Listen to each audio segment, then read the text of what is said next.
All right, I think we're good. All right. Okay. Fantastic. So, why are we here? We're here to make a podcast. But why are we here? Does that ring any bells? No, not even in the slightest. Who's Ichino? Oh, you profiled me. Good. Fantastic. Where'd you find that from? Actually, we were looking at your chess account. First, we went to your LinkedIn, Okay. and we found you were a chess tutor, and we were interested in your ELO. But it was on on chess.com. But we went from chess.com. We found your profile. We found your profile, and then we went. Where did we go, Fola? We went to Twitch first. Oh yeah. And then from Twitch we saw your IB stream, your IB results stream. That's right. From there we found your YouTube channel. That's right. And we found your short films and your other IB results stream. So this is from that short film I uploaded when I was in grade 12. Okay, I got you. Yeah. Well done. Good find. That's fantastic. How long did it take you to trace that down? That was about 2 hours of research. Yeah, about 2 That's hours. amazing. You guys did your background check. Okay. Did you find my website? Your portfolio? Yes. Yeah. Yes. Okay, so you know everything there is to know about me. More or less. Yeah. Okay, good. So we can end this podcast now. Okay. On a more serious note though, can you give the viewers a brief profile of who you are? Of course. My name is Mingde Yin. I am an EngSci 2T3. I graduated from the aerospace engineering option. I am now a first-year Masters of Applied Science student at the University of Toronto Institute for Aerospace Studies, or UTAT, studying under Professor Christopher Demarin. I'm currently working on a master's thesis project related to space debris removal. That's cool. And you said you were EngSci 2T3, just like we're in EngSci right now. What made you choose EngSci as your program for university? Yeah, so when I was in middle school, I thought at that point I had my life completely made up and well thought out. That didn't turn out to be the case, but with my judgment at the time, I had figured out that I needed to study aerospace engineering no matter what. And that lasted all the way throughout high school, all the way through grade 12 when I was applying to universities. In Canada, at least, there is no better program for aerospace engineering at the undergrad level than engineering science. So the choice is very obvious. So, funny story about that. I was admitted into EngSci on the final round of admission. So not during the November round, not during the February round, not even during the March or April round, but at the end of May.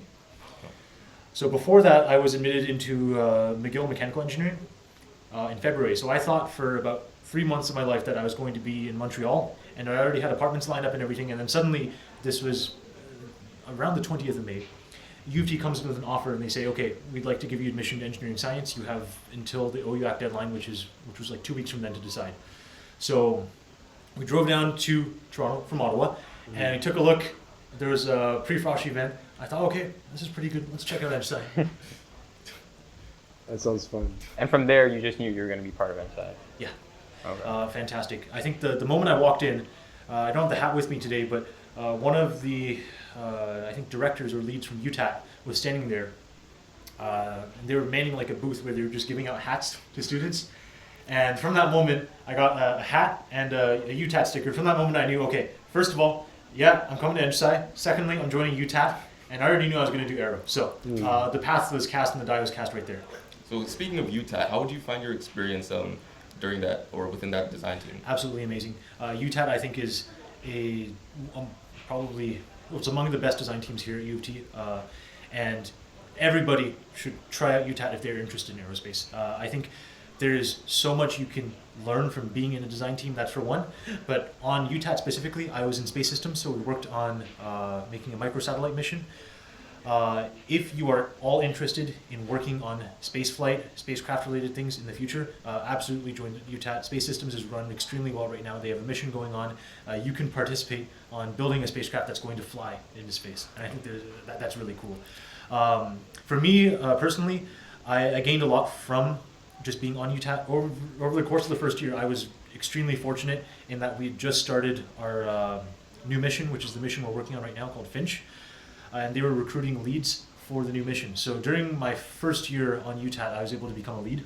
Oh wow. Oh wow. And of course, the first year of university, for me, that was 2019 going to 2020. And 2020 had a global phenomenon happen to it. So we were at home for a year and a half. But throughout the course of that time, the team that I was on, it was for orbit determination and trajectory analysis. And the nice thing about that is all of that can be done completely in software. We didn't have any physical deliverables to work on.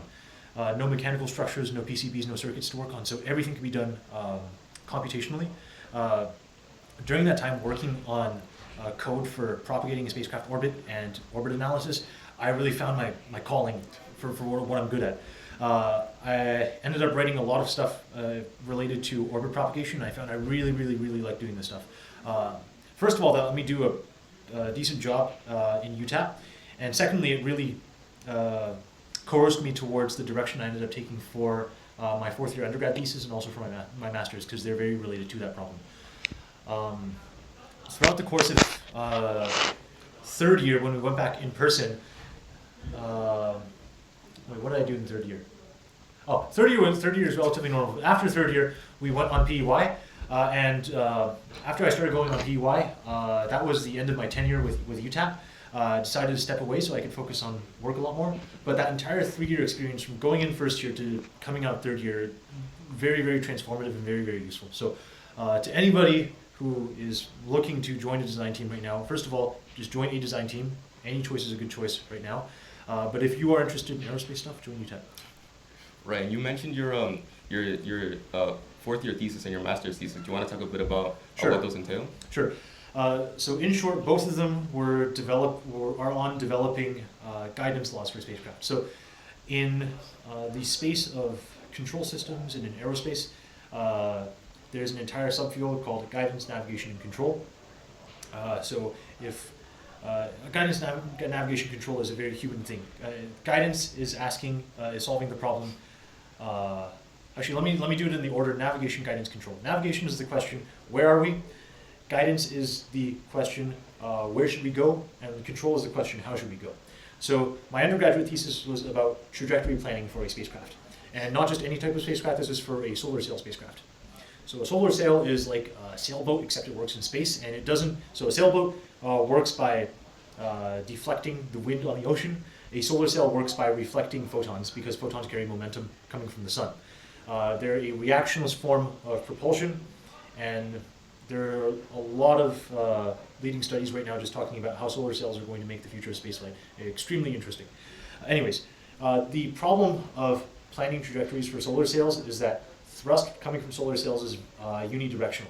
That is, you can't produce thrust directly towards the sun, and you can't sail into the wind. So when you think about the path you're going to take from A to B with a solar sail, planning out that trajectory is a pretty challenging problem, because it's a very heavily constrained problem.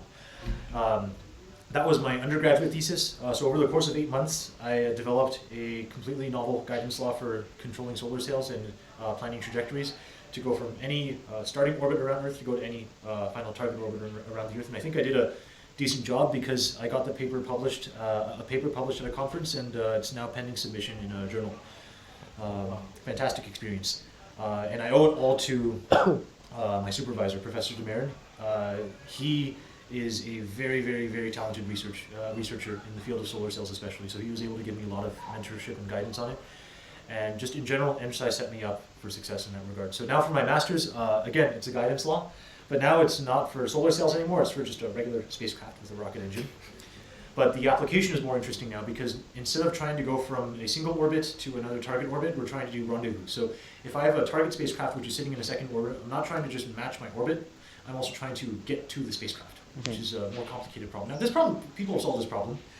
The problem I'm trying to solve here is that extending this problem from going from where I am to one target spacecraft, can I extend this to going from where I am to where I have 100 target spacecraft, and I want to figure out an optimal routing sequence such that the route I take to visit all 100 spacecraft is going to be time optimal or fuel optimal. So I either have to burn the least amount of fuel or spend the least amount of time getting to there. And that's a very interesting problem. Is that like the traveling salesman problem? It's a traveling salesman problem, that's exactly right. So it is a time-dependent asymmetric dynamic traveling salesman problem. Oh. So it's a more broad class of the static traveling salesman problem you see in computer science, but the solution techniques are very similar. But you know this from the standard traveling salesman problem, that in general the space of solutions for this problem is extremely large. It's factorially large, in fact, right? 100 factorial is a really big number. And there's no way we could try to solve this computationally in an exact method. So my project right now, first of all, it's making a slightly tweaked version of the guidance law that people are already using for orbital rendezvous, and then making a cheap version of guessing how expensive the trajectory is going to be if you run it through the guidance law that doesn't require you to actually solve for the trajectory. So that we can send this cheap function that approximates our cost into this optimization scheme. And the optimization scheme is, well, we're not sure how we're going to do it yet. There's a bunch of ways to try to figure this out. You can use machine learning, you can use neural networks, you can use quantum computing, you can use more classic ways of solving it as well. But I need to get the guidance law fixed right now. I'm working on lots of issues with it right now, and that's the current state of my research. And during your you talking about your time at UTAT, you also mentioned that it was pivotal to you getting your internship positions during PY. Do you want to talk a bit about your 100%. PY? So getting on UTAT was absolutely a super important stepping stone to getting a good PY position. The main thing that employers will look at when they want to hire you is hands-on engineering experience. One thing that EngSci is, one of the principal drawbacks of coming to EngSci, one of the few principal drawbacks, is that you don't get as much hands-on engineering experience compared to perhaps other programs, but I think that is an incomplete statement. For basically any undergraduate engineering program, just the taking courses part of that engineering program is going to get you nowhere near enough hands-on engineering experience for you to actually be competitive when you're applying to jobs. So it's always good to join a design team. UTAT just so happened to be a design team where the environment was great and I could achieve success by being there. And that success led its way to becoming a good resume entry for me to be able to apply to a job with. I'm choosing my words carefully here.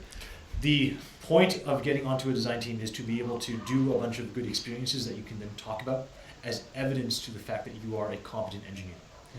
By just taking courses and getting good marks, you're showing that you're really good at doing problem sets and timed assessments and to some extent group projects.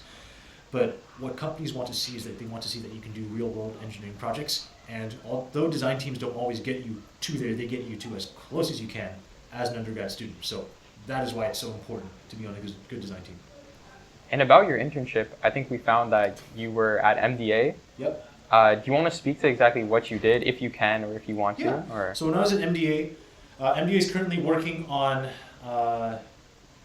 two things that I was sort of attached to. One is continuing maintenance of Canadarm2 on the International Space Station, and another one is development of Canadarm3 for the Lunar Gateway, which is launching in another couple of years. So Canadarm2 right now is quite old. It was installed on STS-100 by Chris Hadfield in the year, I want to say 2000. So it's almost a quarter of a century old. So there's a lot of active diagnostic maintenance we want to do on the arm to make sure it can keep on fulfilling the roles that it needs to do on the space station until the space station hits its end of life. One of the most important things that we need to do is to make sure that the arm does not sustain any physical damage which would impede its functionality. One subset of that would be damage incurred from micrometeoroid impacts. So as you know, around Earth, when you're orbiting at the altitude of the space station, your orbital velocity is on the order of 7 kilometers per second, so that's really, really fast. You can also have debris that is orbiting completely opposite in revolution to the space station, going around the other way. So the relative velocity of any debris that might be impinging on your space station is extremely, extremely high, on the order of above 5 kilometers per second. So very, very, very high speed impacts. These are hypervelocity impacts. So it doesn't take a very, very big piece of debris to cause catastrophic damage when it's coming to you at 5 kilometers per second. So what we wanted to do is we wanted to design a vision system that could automatically screen for any signs of damage from micrometeoroid impacts. The signs of actual damage are very subtle. So as we said, these objects can be the size of grains of sand, and the impact crater they actually leave on your arm is going to be a couple of centimeters in size. But if you take an image of the arm from tens of meters away, that actual hole you see on the arm, if it exists, is only going to be a couple of pixels wide. So it's very, very strenuous on a human operator who has to review large volume of these images whenever flight data comes down.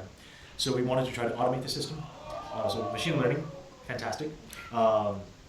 We developed a system to do anomaly detection on the space station.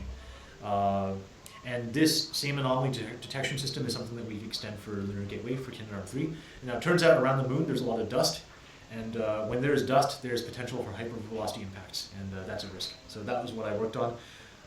Very, very interesting. MDA is doing fantastic things, and the company is growing every single year, so highly recommend it. You mentioned during our linear algebra tutorial that you had another co-op during your PY. You want to say a bit about that? Yeah. So MDA was actually the second co-op I did throughout the course of my PY. The first co-op I did, right starting from May 2022, was Spaceride. So Spaceride was going to be Canada's first orbital launch vehicle ever, which is fantastic. It was a really, really, really exciting opportunity to jump at. It was a really small company. So this was a startup company with 30 employees total at its peak. And we were all working extremely hard to try to build this radically different launch vehicle from anything that's been flown before. This was going to be a rocket, which instead of launching vertically from the ground, we were going to sling it onto a balloon, have the balloon float up into the high stratosphere at 30 kilometers, and then launch the rocket from there, to air launch a rocket from the balloon. So this is something that hasn't been accomplished to any commercial capacity, which was extremely interesting to do. Very, very interesting engineering challenge, because on top of just doing rocket science, you now had to do rocket science with the balloon science. So it was a very tough problem to solve, and there's a lot of really, really cool engineering work. So I can talk a lot about this now. At Spaceride, I worked in several different areas. The first thing I did was conceptual design optimization of the rocket. So our rocket's architecture was a three-stage hybrid and liquid fueled rocket. The two first stages were going to use hybrid engines, and the third stage was going to use a methalox engine, liquid fueled. But within that space, that architecture space, you can pick a lot of certain fine parameters associated with the rocket. For example, how big is your fuel tank on the first stage? How many engines do you want to put on the third stage? Things like this. So we had this model of our rocket with 42 parameters that we could tune. And these 42 parameters constituted a design space that the final design of the rocket could be realized in. We had a first iteration of the rocket that we were manufacturing. And my first job was to basically tweak the model of the rocket that we had, make it more accurate, make it better, make it more flexible, and then run more optimization runs on it to iterate towards a second design of the rocket. This was really, really cool because from the first day that I got hired, I think I got set up with the GitHub repo, and then in the afternoon my manager was like, okay, yeah, so start working on the optimizer, get to work. That was fantastic. EngSci definitely prepares you to jump right into the thick of it. And for the first 2 months of that of my internship, I was working on the optimizer. We got another design for the rocket, but then afterwards I worked in the avionics department, working on control systems and avionics for the rocket. So we were working towards this objective, which we called captive carry. So captive carry was going to be like this. We were going to have the second stage and third stages of the rocket completely manufactured, flight ready. And we were going to fly that partial rocket on a balloon, full-size balloon. This is a 30-meter diameter by 30-meter tall balloon that was going to lift the rocket up to 20 kilometers in the stratosphere. We weren't going to launch the rocket, but we were just going to lift the rocket up, keep it captive, and carry it, and characterize the behavior of the system. So as you can probably guess, this is an extremely complicated flight to actually build, especially with only 30 people at the company. So we were all pushing towards that, and my work was more needed there. So we needed to work on two things. One was control of the actual balloon gondola, which carried the rocket. So the balloon gondola carries 4 propellers on it, which are used for attitude control. Think of it like a quadcopter where instead of the propellers facing upwards, the propellers are facing outwards. So you have 4 propellers there, and then you have 2 redundant systems for yaw control. Okay, so I designed a controller for doing attitude control of the gondola for pointing the rocket to its launch azimuth. So we were going to simulate the rocket pointing to its launch azimuth, and then a simulated drop, and then launch of the rocket. At the same time, the rocket needed to solve a guidance problem, and the guidance problem was planning its trajectory that it would fly into low Earth orbit. So the rocket that the system that we were going to use for the rocket was something called model predictive control, where it was going to dynamically, based off of our best guess of how the atmosphere was that day, how much propellant the actual rocket had on board that had evaporated on the flight up, based off all these performance parameters, the best trajectory that the rocket could fly up to space. So we would have our computer continuously computing that trajectory right up to the point where we would release the rocket. We would do a simulated release, and we'd have the rocket continue computing its trajectory as we simulated the flight. So we needed everything on the avionics side completely ready for flight. That was fantastic, because for the gondola control system, we actually got to the point where we were rebuilding the gondola for captive carry, and we bought a new set of motors and propellers for the attitude control system. So now I got to touch both the software side as well as the hardware side of the system. Super, super, super interesting. As part of a subscale test for before we did captive carry, we took a small-sized version of the avionics system, well, a portion of it, and we flew on a small helium balloon up to the stratosphere. I know you've read my resume, so that was the thing I put on my resume. Flew into the stratosphere and successfully accomplished the flight. Absolutely fantastic experience for that, because that was an example of a mission that interns sort of built up over the course of 3 months, and then on the flight day we carried everything in a car, we drove to this place in southern Ontario, we set everything up, we plugged all the power cables in, we inflated the balloon, and we launched it. And then we recovered everything as well, and it was a complete mission, start to finish. That kind of experience I think is really, really unique among internships. I think I'd be very, very hard pressed to find that kind of experience anywhere else. And the cherry on top to that is that the company went bankrupt. I was just about to ask about that. That's right. So this was February 2023. Suddenly one day the rug gets pulled. We get a message in the Slack that says, hey, please bring your company laptops to the office as soon as possible. This is a work from home day, by the way. So we weren't expecting to have to come into the office. So we were like, okay, yeah, this is it. Put our laptops in, and then everybody went drinking. But the reason I say it's a fantastic experience is because it just like how when flying the balloon mission, we got to see the entire life cycle of a mission start to finish. By seeing the company go bankrupt, I got to see a large portion of the life cycle of a startup company. That was a very chaotic month. I think the entire month trying to get myself back on my feet and get another co-op placement, but everything turned out okay. So that's all that matters. Would you recommend like a big company for co-op or a smaller company? Definitely a startup.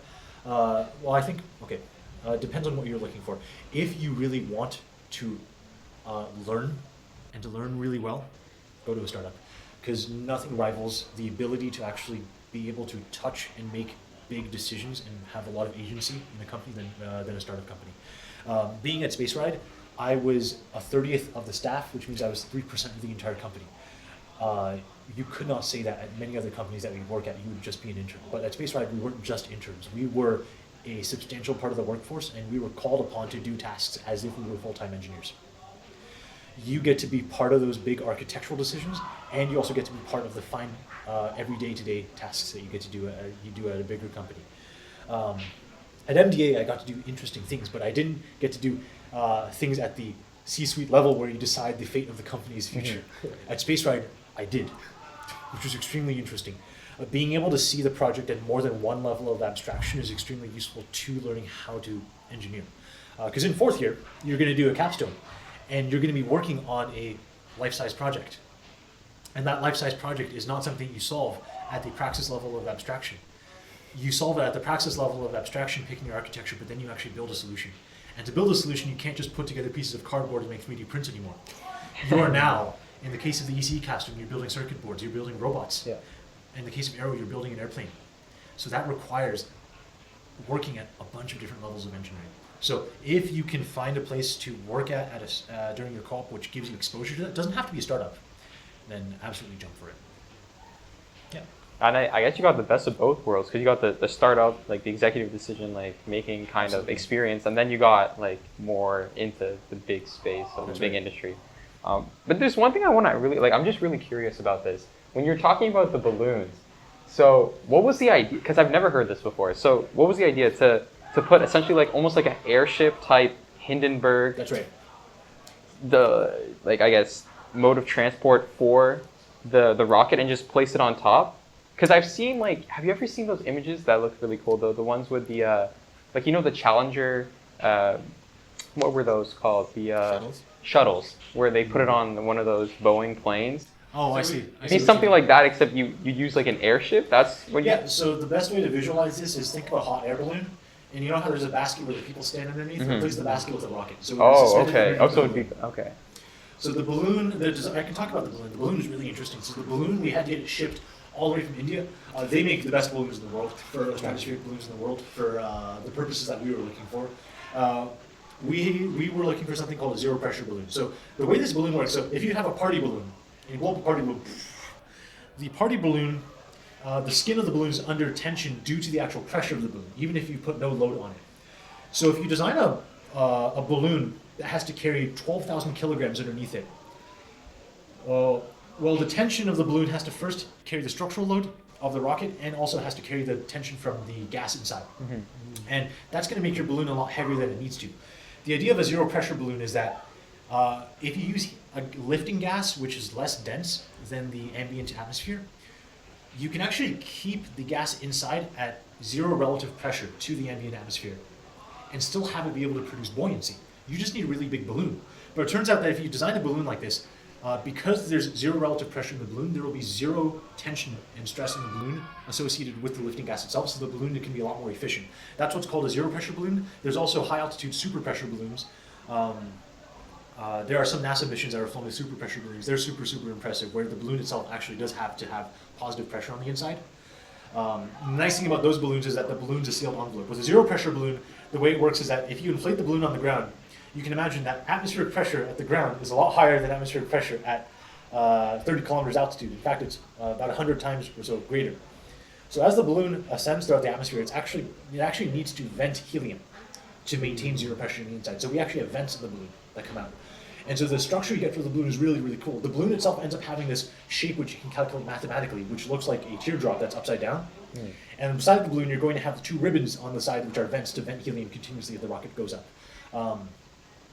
And that balloon is, you need a balloon where the balloon envelope is extremely, extremely thin. That's why it has to be a zero pressure balloon in our case. To be able to get the performance, you need to lift an extremely large payload. That's pretty cool. Yeah. What's like the size difference between them? Like how big does the balloon have to be in comparison? Sure. A super pressure balloon that has the same size as a zero pressure balloon, it might be able to lift 1 ton. A zero pressure balloon of the size that we want could lift 10 tons. Oh. Like how big does the balloon have to be in comparison to the payload? Like, Oh, really, really big. So our rocket, the length of the rocket I think was 19 meters and the diameter of it was 2.5 meters at its largest. The balloon, imagine a teardrop shape, the widest part of the balloon, the diameter of it was 30 meters, and the height of the balloon from base to top is 30 meters as well. So it's a flying building. oh wow. It's extremely large. And you're able to get those from India? Yeah. So They they manufacture them. they manufacture them. They do a pretty good job with it. So they also manufacture balloons that the French Space Agency uses for their stratospheric balloon missions. So NASA makes their own balloons in the U.S., but we wanted an international supplier because of ITAR. So we got the balloons from India, and it was fantastic. It came in a crate, like a big wooden crate, because it had to get shipped across the ocean to us. So it took a really long time to arrive. And then we couldn't even unroll the entire balloon in our workshop. Like it was so long, it would go from one end of the workshop to the other end of the workshop. Oh wait, so you guys got the final 30 by like 30 Yeah, we had size. the balloon. Oh, with so us. you guys came so close. We did come so close. Short of actually flying it, I think we had most of the stuff ready. I would have wanted to see it fly. Yeah, that would've been Gorgeous, so sick, cool. yeah. That would have been very cool. Okay, this is a bit off topic, but what's your tier list of EngSci specializations? Aero. So Aero's S tier. Arrows S Arrows tier. top tier. Are we already moving down to A? Yeah, everything except Aero. Everything that's not Aero cannot be S tier. This will be controversial. I like to make things controversial. A tier will be Robo. Robo. Whoa. What else is there? Should we pull up the list? No, I can visualize this. Okay. Robo's okay. You still want to step on any toes? No, I can afford to step on toes. Everyone who's still with me at UTAT now is Aero, so we're good. Let's go to B. Then we have Biomed, EngPhys, ECE. What other options are there? Is Top MSF? five. MSF is C tier. C Ooh. tier. I think there's energy as well. Oh, energy can go in B tier. MI? MI's D tier. D tier. D. Oh. Oh, what's with the MI hate? It's just a judgment. I think MI is jumping on the fad of AI right now. I don't mean to say that MI is a poor quality option. My personal ranking is that I think Aero is the best. MI is the least engaging in my opinion because it's glorified software development. Shots If you fired. wanted to do software development, go to Waterloo SE. And why do I think the others are okay? I think they're okay. Why do I think Aero is the best? Because Aero has that appeal to it where it would actually drive you to go to EngSci. The other majors, in my opinion, are you're in EngSci, you get to second year, you have not picked a major. It's like, oh yeah, let me just pick one of these. But Aero is, and Robo, I think to an extent, are the main majors where you're going to come in and you're going to say, I can only pick EngSci because I know they have the best Aero and they have the best Robo programs. That's going to get a lot of hate, I think, that entire tier list. I shouldn't have said that. But I stand by what I said. Okay. We respect that. Yeah. You know, for me it's fine. I Out mean, of context. as for Aero works for me because I'm planning on going Aero as well. Yeah. But we noticed like even looking back on like your high school videos, we could even see like a hint of you wanting to go in an Aero based on like we saw one of your edits. Yeah. With like I think it was like a The Mars can. landing, something like It that. was the The tomatoes food drive? can. Yeah, it was the food drive. So you obviously wanted to go into aerospace for a long time, or at least it seems correct. so. So what initially kind of made you want to go into this? Were you like as a kid you wanted This you is just a like fantastic story. I can tell a good story about this. So, okay. When my family first immigrated to Canada, one of the first books that I remember my parents buying me was this really big book about space. So I didn't know how to read then, right? I didn't even know how to speak English. So I looked at the pictures, and my favorite thing in that entire book was a diagram that was depicting the mission profile of Apollo 8, the first mission to take humans to circumlunar orbit. And this is really beautiful because the mission started on Earth. You had the Earth at the bottom of the page, and you had the moon at the top of the page. And the rocket would go from the Earth to the moon, and it would come back from the moon to the Earth in a figured 8 shape. I thought that was so beautiful. And the nice connection to now is that was a spacecraft trajectory in some sense, and now I'm designing spacecraft trajectories for my research. So I think that's extremely elegant and beautiful. That's a great story. So to go into detail then, the other thing in that book, my favorite section of that book was the section on space exploration. So there were a bunch of sections on like, here's the solar system, here are galaxies, here are nebulas, here are all these things. The thing that intrigued me the most wasn't so much what is out there in space, but how did humans explore space? So it wasn't just an interest in the natural sciences, it was an interest in applying science to something. And so engineering was something I was really interested from basically when I got that book. When I was a kid, I had a train phase, I had a trucks phase. I had a book with like 100 different types of trucks. So like here is a truck that transports wood. Here is a truck that pumps the sewage. Here is a truck that delivers food. All sorts of trucks. Like I remember reading a book. It's like this is a train that runs on steam. This is a train that runs on electricity. This is a train that runs on diesel. I thought that was really really cool. So when I was a kid, I was obsessed with just going on like the NASA website, the kids of NASA website, and just looking at all the rockets. So I think by grade 3, I had memorized all of NASA's mainline launch vehicles that they were using at the time, like Delta II, Delta IV, and Atlas V. Oh wow. That was super interesting. And then when I was in grade 4, this game came out. It was called Kerbal Space Program. And so the first public release of the game was at the end of June in 2011. I started playing in the second week of July. Damn. So really, really good timing. I don't know how I discovered the game. I think I was just like clicking through YouTube videos when I was 9 years old. So I found someone playing the game. And between grade 4 and when I applied to university, I logged 1,300 hours in the game. Oh wow. I think. So any time I had where I just wasn't doing things otherwise, I would like to play KSP. And that really, it reinforced my enjoyment in aerospace. Being able to just passively follow along with all the launches that were happening were really cool. I remember seeing the launch of STS-128 on TV. I never went to see any shuttle launches live. But playing KSP was something that really got me to engage with it because it felt like I was doing something. And I think like that theme it just goes throughout all of undergrad as well. The feeling of being able to actually engage with what I'm interested in, that was so important for actually getting me to where I am today. I think it's really tough for people nowadays growing up to engage with these highly advanced topics like engineering and machine learning. That's why it's so important for stuff like high school robotics clubs and like high school coding classes to exist, because it lets people who are interested in this kind of stuff engage with it. I find that the more you can engage with something, the more you can get better at it, because you can think for yourself. So would you say that's like that would be a useful piece of advice you'd give to EngSci? Is like, if you want to be able to get through it, you have to find something that makes you want to get through it? Absolutely. The most important thing to do in EngSci when you choose your major, so remember this for next year, do the thing you're interested in. Because the more interested you are in something, the more happy you are doing the something. And if you're happy, your performance. Mm-hmm. That is the most universal true thing that I can say about EngSci. When you are living life in a way that you can be happy, you will be extremely performant no matter what you do. And the same thing goes for the rest of your life. If you can find something that you can be happy doing, you will be the best. And you mentioned space exploration, and that just kind of clicked in my mind. I don't know if you've seen like the news with, I think it was Elon Musk saying something crazy by like 2050 or like in the next 100 years, he plans to put 1 million people, I think, on Mars. That would be really cool. I think, I would find it really cool as well, but based on him and based on what you've seen, like, do you think that's like likely? Do you have like any optimism for when you see stuff like that on the news? I'm not an expert in space exploration.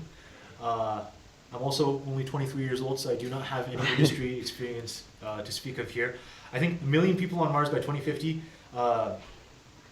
is too much. It sounds very ambitious, but it doesn't mean we won't have a lot of people on Mars by 2050. I think still getting a large volume of people on Mars by 2050 is very ambitious, and I don't think it's likely that we're going to have a massive colony on Mars by 2050, but I think by 2050, having had a single person land on Mars, why not? And maybe we will have a large permanent habitation established on the moon. Mm-hmm. I think in our lifetimes, and certainly in the lifetimes of the generations to the 1 or 2 generations after us, we will see large-scale habitation on the moon and possibly even on Mars. The nice thing about humans is that we are perpetually curious about, you know what, like that looks really hard, but we're going to try to do it anyways. So long as the challenge exists, there will be people who are going to try to make it happen. And it's just a matter of time. They just caught a 70-meter tall flying building out of the air on 2 robotic arms. I don't know how many meters tall, correct me on that. So if they can do that, I think the spirit is there to get to Mars. It's just a matter of allocating the people and the resources and the time. The determination is still there. Yeah. I think so. I mean, that's kind of like EngSci. Like, there's a program this hard, but there's always people who want to go into it. That's right. And then, I mean, we're here. We're going through it. You're here and you've gotten through 2 full months of EngSci now. Yeah. So well done. Thank you. I think you mentioned it was 8% yesterday. 8% of the way to PEY. Oh. To PO. There's So- still a long way to And go. then plus another 4 year. Yeah. 8 months of school year, 3 years, PEY, 24, Yeah. 2 on 24, 1 on 12, 8.3%. Oh, wow. You still got a long way to go, guys. Yeah. But it's good. You've gotten through 1 thing. Now you only have 11 more things. That's Until one way you to get look at there. it, yeah. Well, if you could distill like your Bible of EngSci, just for all EngSci's present and future, to know what it's like and what to do when you get here and how to survive it. Like if you could summarize that in like 5 tips. Mingde's top 5 EngSci Yeah, so I survivors. prepared for this in advance in Okay. the shower last night, so I was thinking about this. Not a 5 tips, but I'll say three main concepts. The 3 main things you need to get right in EngSci are consistency, execution, and resilience. They're not separate, distinct ideas. They're in fact all related to each other, but I will elaborate on why they're so important to get right. What does consistency mean? Consistency means every single day you wake up and you're ready to keep doing EngSci. You wake up and your group members, if they're expecting you to do work, that work will be done. You wake up, you go to class, and every single day you learn, and you don't need to say, I'm tapping out, I'm calling it off for a day. What I mean by that is not, you have to force yourself and discipline yourself to get up every single day. You can do that. What I'm saying is, try to live your life in EngSci in a way such that being consistent is possible. So that is, get good sleep, get exercise when you can, eat well, Drink water, be well, be happy. Execution. The sort of dual to consistency when it comes time to midterms, to your exams, to your civ quizzes, to getting big projects done. When you need to use every single bit of performance inside of you, you are there and you're ready to execute. Because for all the courses you're taking right now, your final exams are a substantial portion of your final grade. So in 2.5 hour blocks, you're going to be determining a large fraction of your future. So you need to be able to execute when that time comes. Finally, resilience. You won't always be able to execute. EngSci is the first time in your life, for many people, where you cannot have it all. In high school, it was not a question of could you do well in all of your courses, it's are you sufficiently disciplined to actually go and study and do well in all your courses? You have all the performance necessary to do it. But in EngSci, even if you use all of your performance, if you use up every single last bit of your performance, it might not be enough. And it is a reality that hits a lot of people very, very, very hard. But as EngSci's, especially for all of you right here, you are all sufficiently smart to become successful in the future. If you were not smart enough to do that, you would not be in this program, you would not have been admitted to this program.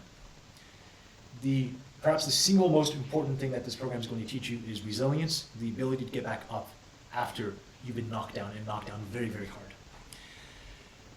It's not about the first time you get knocked down, not the second time. It's about when you get knocked down for the 49th time and the 50th time, you keep trying for the 51st time. Because in the real world, you're never going to have the answers the first time around, maybe not even the 50th time around, but that 51st time when it actually succeeds.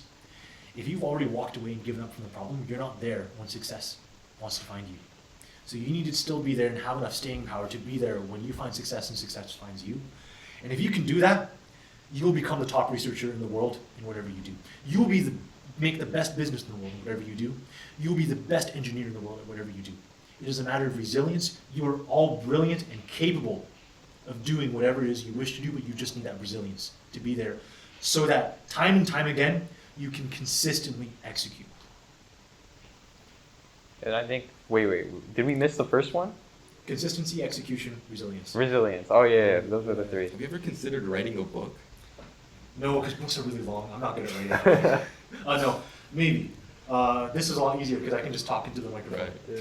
This felt like a Stange-esque type like speech for like motivation. Yeah, right yeah. right before midterms come. Like Okay, so let me talk about that a lot. Your professors, they really care about you. Mhm. If they did not care about mentoring students, they would not be professors. I know it's very tempting sometimes to reduce your professors to beings that just give you lectures and nothing else. And it's from professors who have taught the course for many years. Like sometimes it can feel like they're just routinely giving you a lecture. And maybe that they don't really care about your success, but they do. And not just in a way where they care about having the class pass and meeting a certain key performance indicator.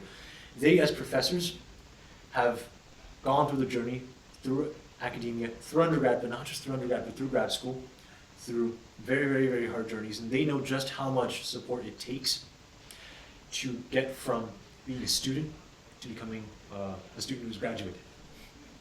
And they know that it's not something that you do alone.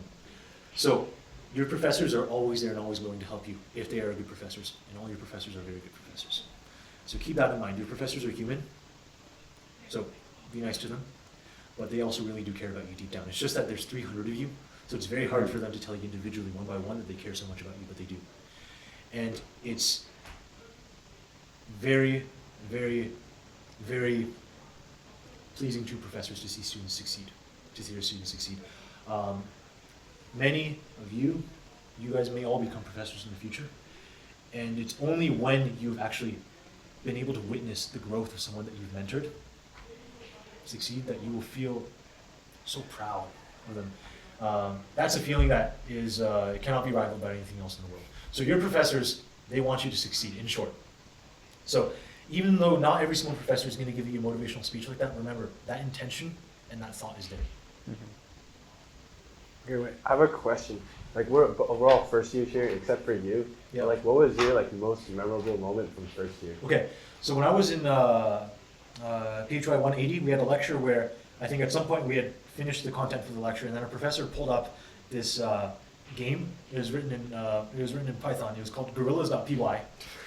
And the way the game works is that you have two gorillas, one on the left side of the screen and the one on the right side of the screen. And there's destructible terrain around them.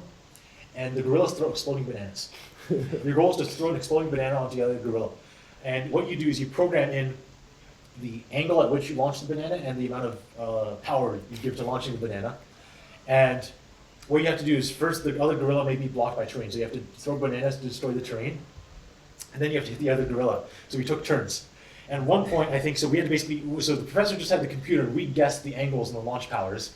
And at one point, like just the gorilla was left. And the first guess happened to just be right that the banana landed on the other gorilla, and the class just went wild. Wow. This was like 150 people in the class just going, yeah! We got the banana ring. And that was really nice. That was the most memorable moment. That's my answer. That's amazing. That's like Angry Birds, but like you have to program. That's right. That's sick. It's the trajectory and the power as well. That's right. Except it's not like you can just like aim it. You have to like That's right. calculate the angle. So that was really fun. Just maybe not the final question, but I'm very curious. What is your favorite place to eat on campus? Favorite place to eat on campus. So I do not eat much on campus. That's the thing. So when I was in first year, I lived at Chestnut, and I would just go back to Chestnut to eat. So when I was at Chestnut, they had the Wednesday and Friday fried rice. That was my favorite thing in the whole world. That was fantastic. They had that today at lunch. Good. So you know they say like freshman 15, well it's Chestnut 25. So Oh my god. Chestnut was fantastic in first year. So I never had to eat on campus. So in first year, what I would do is I would just eat a really, really big breakfast. I would top it out during the day, and I'd just go back and eat a really, really big dinner. Second year, I was online for COVID. In third year, I was at Chestnut again, so similar things. In fourth year, so when I was back at Chestnut in third year, we had to get a meal plan, and when I was in third year, it wasn't you tap your card and you just eat. It was declining balance. So you had to pay for items, just like at New College nowadays. And we had I had some money left on my card still for fourth year. So I go to Sid Smith, Sid's Cafe, and this thing doesn't exist on the menu anymore, at least not for the price that I had. There was something called chicken shawarma poutine. Fantastic deal. This thing was like 1,200 calories for like $6.99. Damn. What? But they don't have it anymore. So it's more expensive now. It's like $13. I think it's more expensive now, but that was fantastic. The portion size was really, really big. I think like I knew a handful of people who actually knew about this. So I think it didn't catch on until later, but then they noticed and they changed the prices. But then in terms of eating on campus, Green Truck is really good from, hearing this from my friends. Green Truck is pretty good. I actually really only know about Green Truck because as EngSci is like, it's right outside the common room, so it's like the first place that people will go. Have you had the pink truck before? No, I have not. Oh, the pink truck is like really good.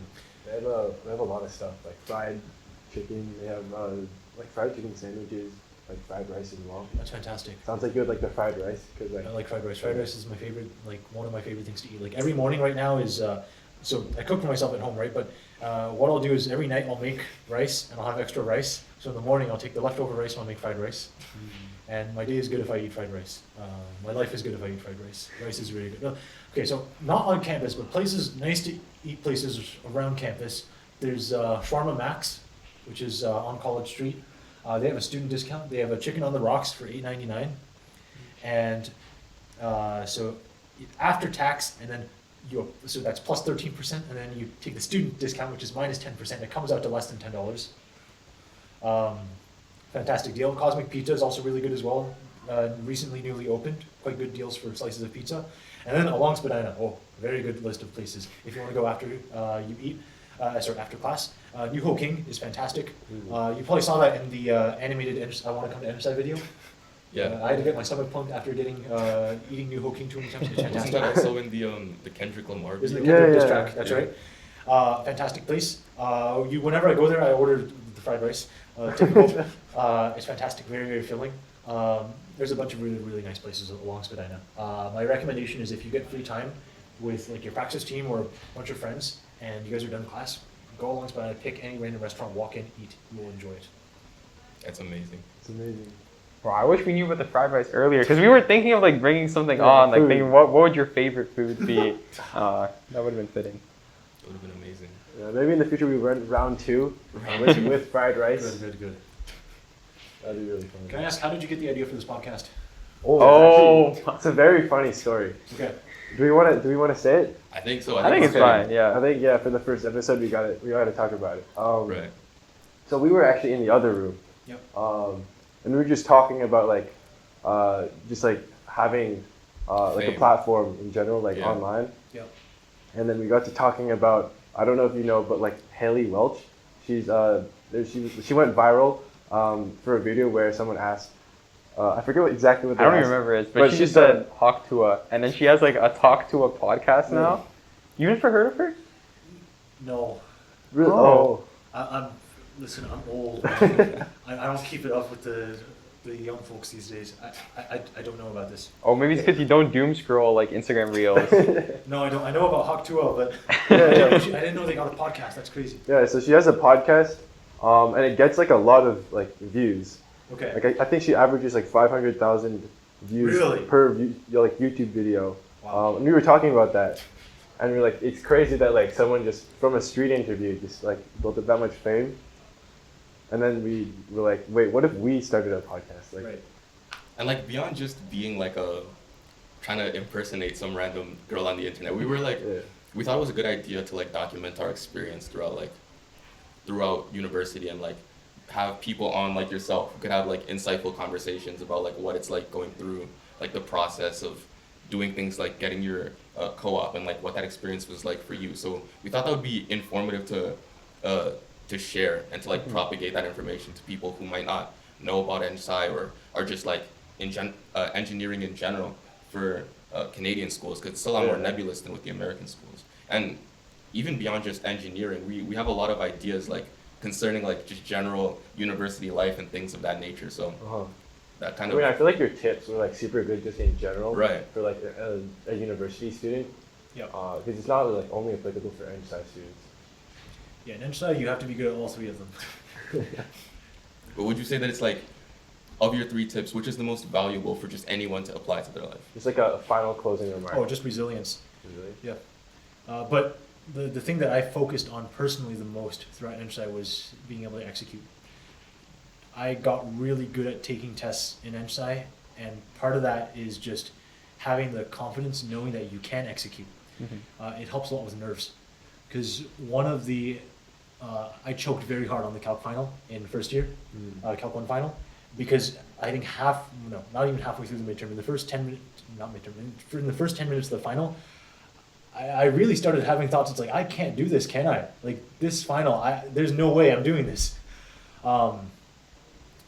But afterwards, cleaning myself up, fixing stuff up, going into assessments after that, having the reassurance that like, oh yeah, I can definitely do this.